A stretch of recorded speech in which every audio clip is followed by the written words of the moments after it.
Last night, family slept sitting up, not in a bed, not on a friend's couch, in the front seat of a car, parked on a quiet street. Engine off. Something taped across the glass.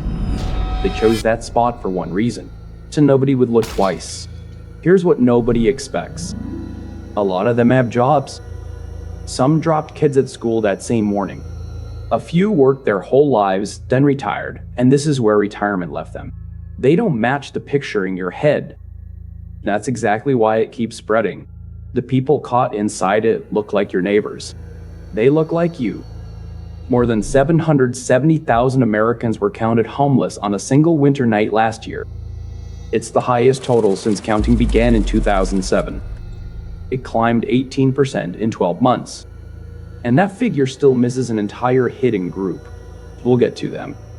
So here's the plan. We walk through what's happening. We look at who it hits. It's probably not who you think. Then we find out why every safety net lets these families drop straight through. Some of this will make you angry. It should. Let's go.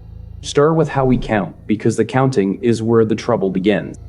Once each winter, UD runs a tally. That's the Housing and Urban Development Office, the federal agency that owns this problem on paper. Volunteers fan out for a single night and try to add up who's homeless. One night. Stretched to stand for an entire crisis. On paper, the method looks solid. Look closer at what it catches. It records people in shelters. It records the folks out in plain view, on sidewalks, curled in doorways. Roughly there it stops. It misses the mom and two kids tucked into a minivan near their school. It misses the warehouse guy asleep in his pickup, parked in the same lot where his shift starts at dawn. It misses anyone whose entire plan is to go unnoticed. And going unnoticed takes real work. These families rotate to a new block every few nights so no pattern forms. They hunt for calm residential streets where one more parked car means nothing. They drape the windows. They clear out before first light. Every habit is engineered to blend in. Because standing out earns a citation, a tow, or a knock nobody wants. The honest researchers put the true figure far above the paperwork. Cars aren't even a category HUD tracks on their own. Across a lot of West Coast metros, a large slice of the people bedding down outside are in vehicles, not tents. And that slice keeps growing. School systems keep logging record counts of kids flagged homeless under federal law. Most never see the inside of a shelter. What the tally leaves out is not a rounding error. It quietly steers every dollar and every rule that comes next. Now the part people misread completely. They picture unemployment. They picture folks who tumbled out of the economy for good. The numbers tell a weirder story. One of the fastest growing pockets of vehicle dwellers clocks in every day. Full-time, they wake in a car, commute to a job, grind through 8 hours, then drive back to a lot to sleep. There's a term for them now, the working homeless. And why they turn up isn't a mystery. It's just hard to say out loud. Wages have barely moved in a decade. Rent, meanwhile, has spiked 20 to 40% across many cities in only a few years. The two lines pulled apart quietly until the split devoured the oldest deal in American life. Put in your hours, keep a roof. For millions, that deal is broken. The job holds. The paycheck lands. The apartment stays out of reach regardless. This is the first fracture in the story we like to repeat. We want housing to be a prize for effort. Clock in, work hard, earn your spot. These people did precisely that. They obeyed the instructions. The instructions stopped delivering. Let's run the numbers out loud. The numbers are the whole case. Start with a worker at $15 an hour. 40 hours, every week, no gaps. Annually, that lands near $31,000, and taxes haven't touched it yet. Now shop for a one-bedroom. In most cities, the going rate sits between $1,500 and $2,000 a month. Push that across 12 months. Rent alone swallows $18,000 up to $24,000. Groceries not counted. Gas not counted. Nothing gone sideways yet. And a landlord wants more than your word. The common rule is proof you pull in triple the rent each month. Sit with that. Bring home $2,400, And a unit posted at $900 is still off limits to you, not for sloppy budgeting. The screening math bars you on paper long before you sign a thing. So the deposit clears the bank and the night ends in the driver's seat. Some park a block from work. Some pay for a gym they never enter to lift a weight. They enter to rinse off before a shift. Some have lasted a few months this way. Others far past that. This is the picture when the paycheck and the lease live in two different worlds. Now the stretch that's hardest to absorb. Children live inside it. More than 1.5 million students got flagged as homeless in one school year, the one that just wrapped. That's the steepest count in 2 decades. And most of them aren't where your mind goes first. The bulk are doubled up, wedged into a relative's place, sleeping on borrowed floors. But a real and rising share ride it out in vehicles with their parents. Picture the morning. A 9-year-old surfaces stiff from the back seat. No kitchen. No bathroom. Mom rolls into a gas station so the kid can scrub her teeth before the bell. Then she strides through the school doors doing her best to read as ordinary. And usually it works. Children conceal this far better than any grown-up would credit. That evening, the homework happens in a parking lot, wherever the open signal reaches. Sleep comes rough. A sedan was never engineered for rest. She's drained. A quiet current of dread runs under everything. And your sharpest fear isn't the chill of the night. It's a classmate finding out. Researchers don't soften the fallout. Growing up unstable lines up with weaker grades. With emotional wear that drags on for years. With adult outcomes shadowed long after the car is a memory. And still, these parents choose a spot near that exact school. So their child keeps the last stable thing standing. They're bracing an entire world from a front seat. The effort is real. It doesn't wander the situation. If any of this is hitting close to home, tell me where you're tuning in from. Drop your city down below. I read them. I want to see which corners of the map this reaches. So how does a household actually arrive there? And how quickly? Most folks imagine a gentle decline. A thing you'd spot coming, with months to steady yourself. That instinct is wrong. For plenty of families, the plunge takes less than 30 days. Here's the pattern it tends to follow. Picture a household of 4 in Phoenix. 2 working parents. 2 kids. An envelope arrives. Rent climbs $400 a month at the next renewal. They can't stretch that far. 3 weeks of scouring for anything cheaper nearby turns up empty. A single month slips behind. The property owner heads to court. Filing costs stack onto the balance already due. A lawyer's out of budget, so the case sprints, the way these cases usually sprint. 6 weeks past that envelope, they're bedded in an SUV behind a church, puzzling out the Monday school run. This is no freak accident. Princeton's eviction lab pegs the annual filings at roughly 3.5 million. They land on close to 2.75 million households. And the spark is often laughably small. A single skipped payment. A couple hundred in fees. A courtroom that hums along fast for whoever walks in without counsel. But here's the mechanism that seals the exit. A recorded eviction doesn't merely cost you the unit you left. It shadows you forward. Most owners won't glance twice at an applicant carrying one, and it needn't even be a finished eviction. The bare filing does the job. Screening software fires back an instant rejection. A family that a little breathing room might have rescued finds a whole rental market bolted from the inside. The vehicle becomes the one door still ajar. Speed is the part that ruins people. There's almost never time to draw up a plan. Now a fact that catches people off guard. A car costs more than an apartment, not less, for a great many families. There's even a label for it. The poverty penalty. That brutal arithmetic where owning less makes nearly everything dearer. Life in a vehicle is the cleanest illustration going. No stove means every meal comes pre-made. Drive-through? Gas station and shelves. Whatever needs no cooking. Feeding, or like that, can burn $60 to $100 a day. A hefty multiple of a home-cooked plate. Tally a month, and that gap by itself can eclipse a modest apartment in certain cities. Fuel stops being about getting anywhere. Fuel becomes survival. Through heat or cold, the motor idles for hours only to keep the cabin bearable. Tack on $200 to $400 a month. Belongings that won't fit ride to a storage unit. Another $80 to $150. A shower means a gym fee. Clean laundry means quarters at the laundromat. Skipping any of it isn't an option. And here sits the snare within the snare. The Federal Reserve found 37% of adults couldn't handle a surprise $400 bill without borrowing or selling something off. For a household in a car, every cost is a surprise that shows up right on schedule, recurring, inescapable. And when the calendar flips, nothing remains for the deposit that would close the whole nightmare. Being unhoused inflates the price of simply living. A higher price shrinks what you can bank. Thinner savings mean the snare cinches a notch tighter each month. So what assembled this snare? It didn't drop from nowhere.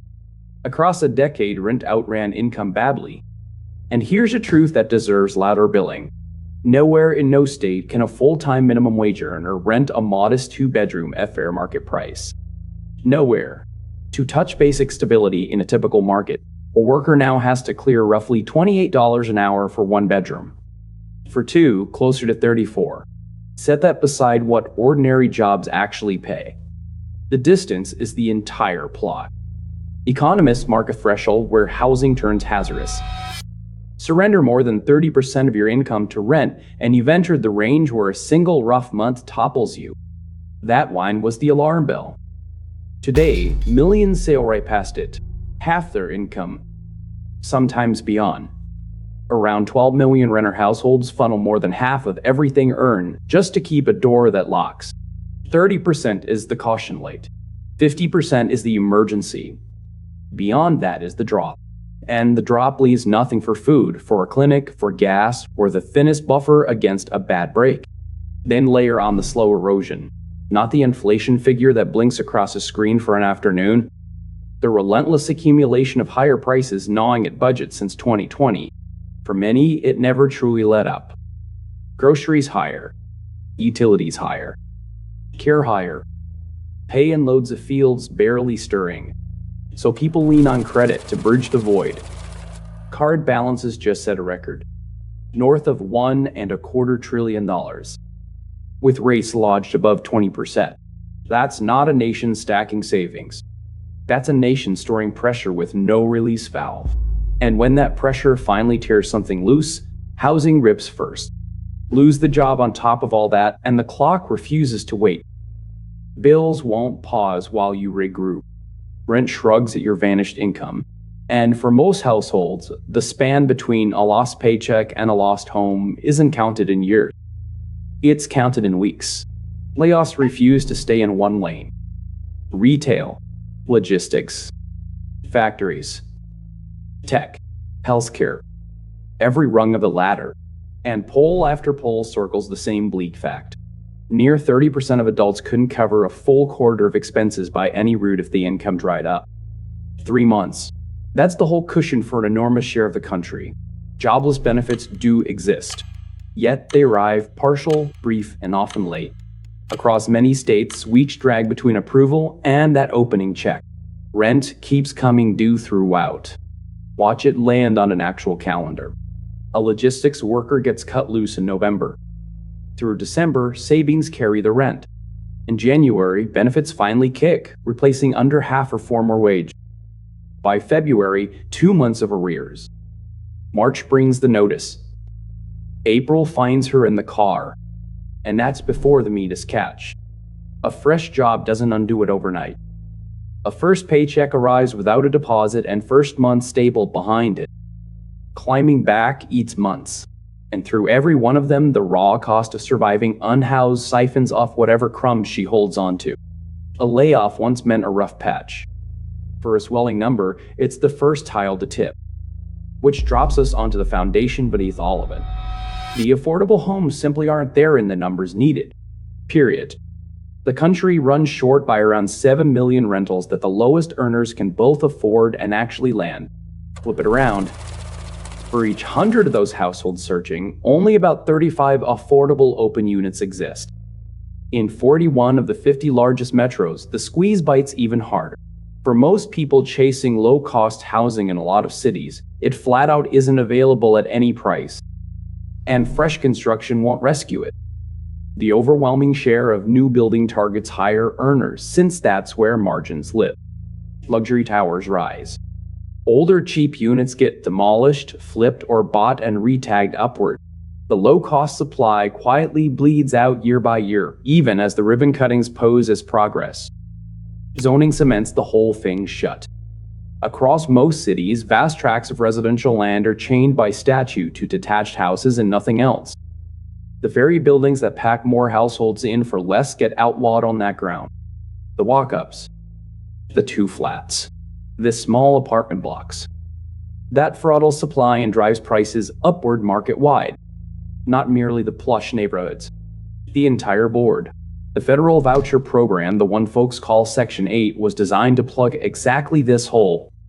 It lands with maybe one qualifying household out of every 4. The other 3 receive nothing. Wait lists stretch for years. A number of cities have simply frozen their lists to newcomers. The backlog already outruns any hope of managing it. This isn't a system buckling under load. This is a system that has already given way. And each year, the people with the least slack to absorb the collapse are the ones handed the bill. There's a group knotted into this that the national conversation forgets almost entirely. Older adults. People in their 60s and 70s. They put in decades, raised families, kept an address for years. Now they bed down in their cars. A retired worker's average Social Security check lands near $2,000 a month. In most cities, a modest one-bedroom runs $1,500 to $2,500. Do that subtraction. Frequently, there's next to nothing left for food, for prescriptions, for a doctor's visit. And medical costs only steepen with age. Even under Medicare, the out-of-pocket slices, the copays, the treatments, the extra coverage can devour several hundred a month. When those bills swell, and swell they do, rent becomes the thing that buckles. These aren't lifelong strugglers. Plenty kept one address for 30 years. Some held deeds.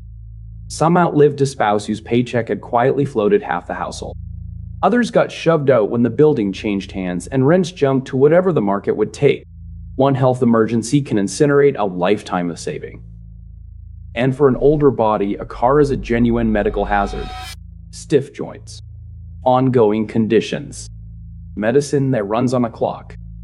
Temperature swings a younger frame brushes off can tip lethal fast. Researchers forecast the count of homeless Americans past 65 could triple by 2030, from near 40,000 climbing toward 100,000. An aging population. Fixed incomes that never kept pace. A market with almost nothing left at the bottom rung. 3 pressures. Assembling a surge the nation's supports were never engineered to bear. For women in vehicles, and especially for mothers, the trial runs deeper than budgets and logistics. It bottoms out at bodily safety. A parked car offers no fortress. Glass exposes you. A stranger can rap on the door. No alarm, no lock, that means it. Nobody next door to register trouble at 3 in the morning. Research lands consistently on the same reading. Unhoused women face far more harassment and violence than the general public, so the entire routine gets wired around dodging that risk. Park beneath a light. Hug the camera's view. Never idle somewhere deserted. Some stash a wedge alarm against the door. Some keep the windows draped without pause. None of that is comfort. It's survival technique. Picked up quickly. Mothers shoulder every bit of that, plus the work of screening the children from it, plus the rest of the load. Shifting the car nightly to duck an ordnance, or a lingering stare fractures sleep. It plants a steady undertow of anxiety. It denies the kids any real rhythm. And here's what pins so many of these families away from shelters, even where a bed sits open. The dread of losing the children. To their minds, any brush with social services could ignite a child welfare case. That dread is real. It's on record. And it's plenty to keep people silent, cut off, unseen. They're selecting the least cruel option in a spot where no option is kind. The bodily toll compounds fast. Once it digs in, reversal comes hard. Sleep collapses first. The sedan is tight, Loud, jittery, and the ambient hum of exposure makes deep rest a near impossibility. Long-run exhaustion corrodes your thinking. It corrodes your defenses against sickness. It corrodes your grip on stress. Precisely the faculties you lean on hardest while trying to keep a job and stay upright at once. Hygiene curdles into a daily riddle with no tidy answer. Cut off from steady showers, small troubles sprout teeth. Infections. Skin conditions. Dental decay untended for months. What a home would render a mild nuisance turns chronic without one. And temperature is an outright killer. A shut car under summer sun can vault past 130 degrees inside. In winter, motor off, it can turn fatal. People die in these conditions every single year. Here's a piece worth stating flat. Across a lot of the wealthy world, a single bad break doesn't cost you your home. A snapped leg. A grim diagnosis. Elsewhere, none of it dead ends in a parking lot. Here, the wiring differs. A medical shock and a housing shock stand one short stride apart because scarcely any buffer was ever built between them. That's not a defect in the people.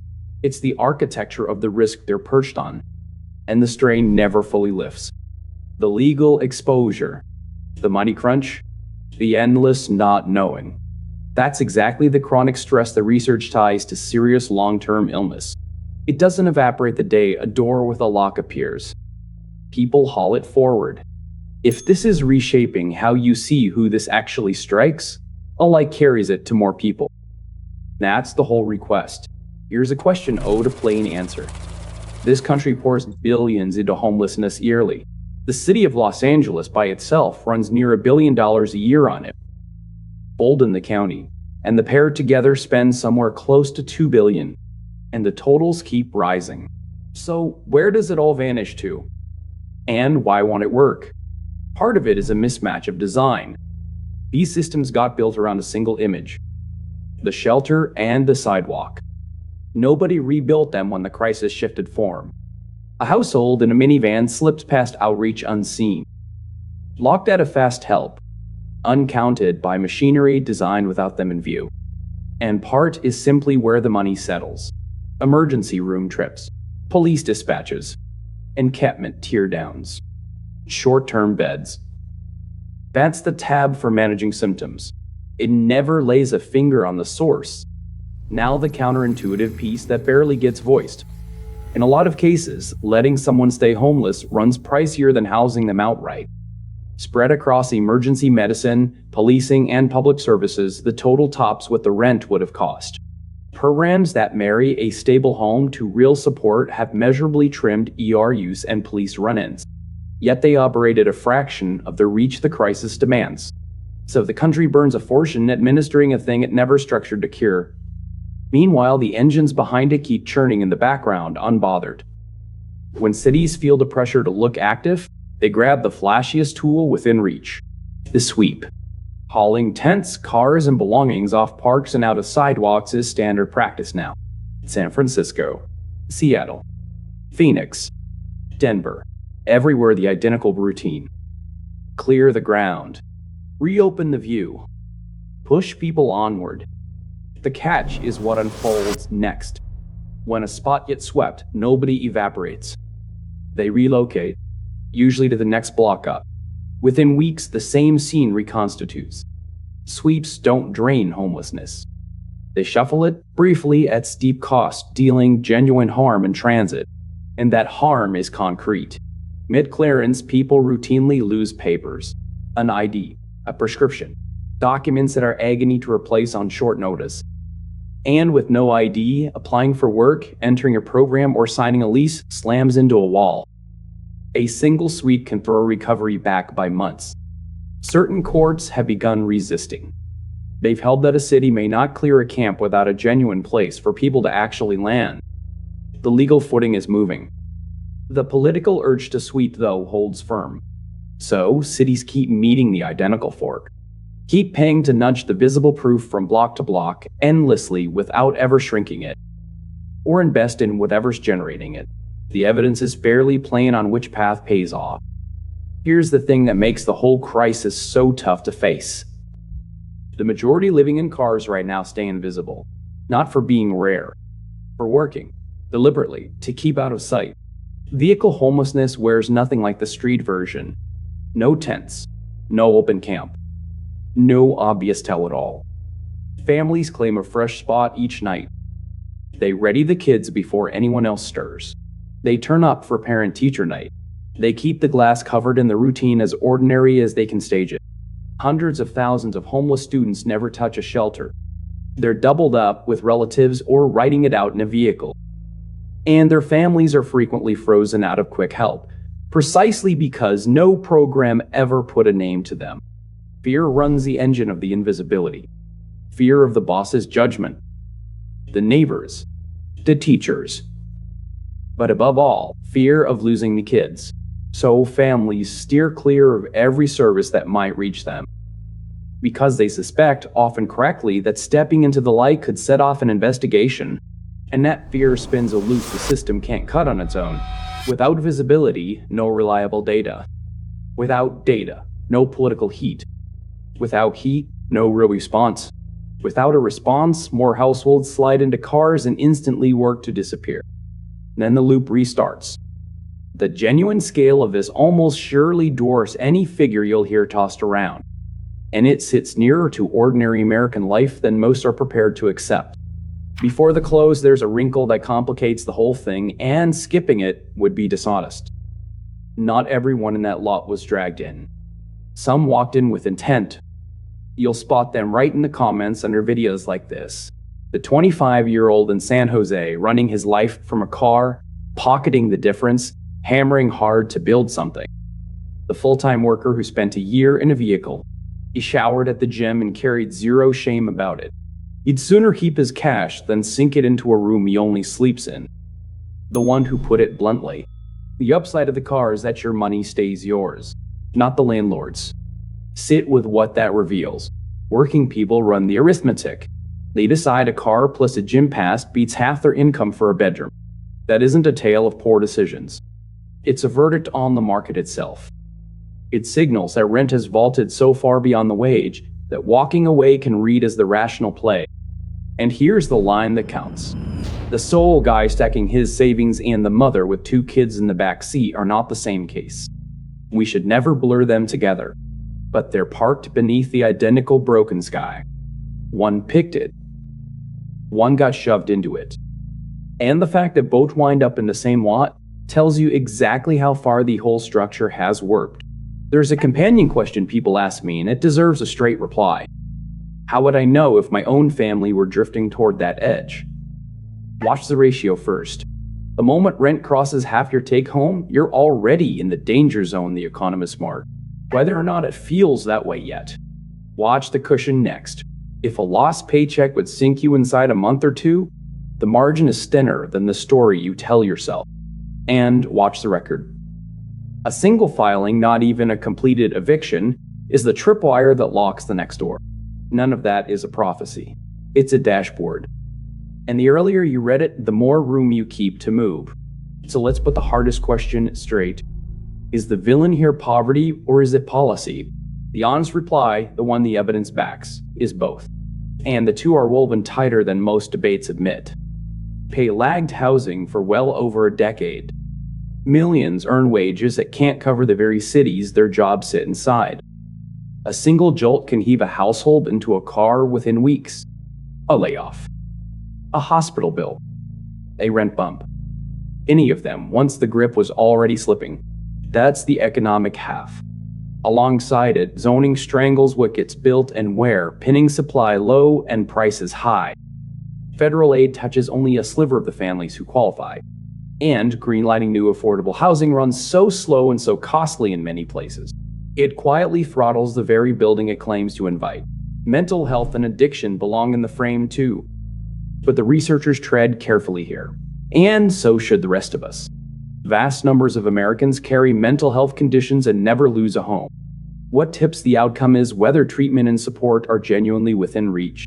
The country shuttered its big psychiatric institutions late in the last century. It dumped that duty onto community programs kept perpetually underfunded. Many who slipped through those cracks ended up right where this whole story lives. Most housing scholars now frame homelessness as a breakdown of systems, not of character. A convergence of a warped market, stalled pay, threadbare healthcare, and generations of choices made at every tier of government. Which means no lone lever fixes it. The remedy is a bundle.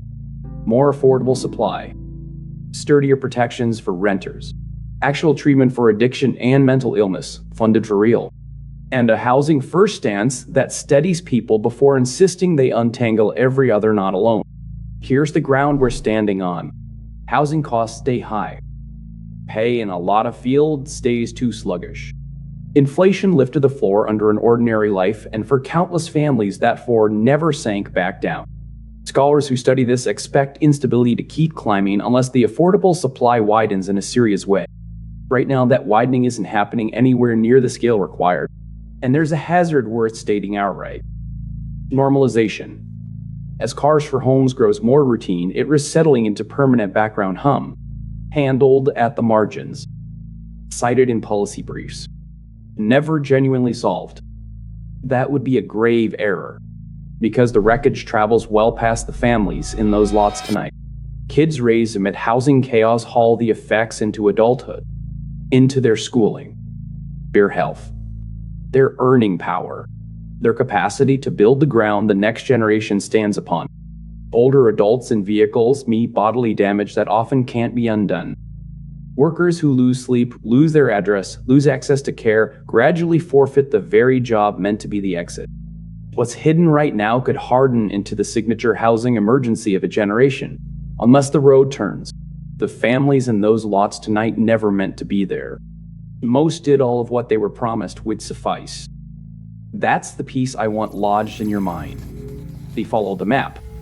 The map delivered them here.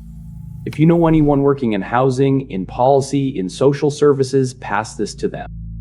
And leave me one thing below. In your read, what's the single largest obstacle blocking real change? I truly want to hear it.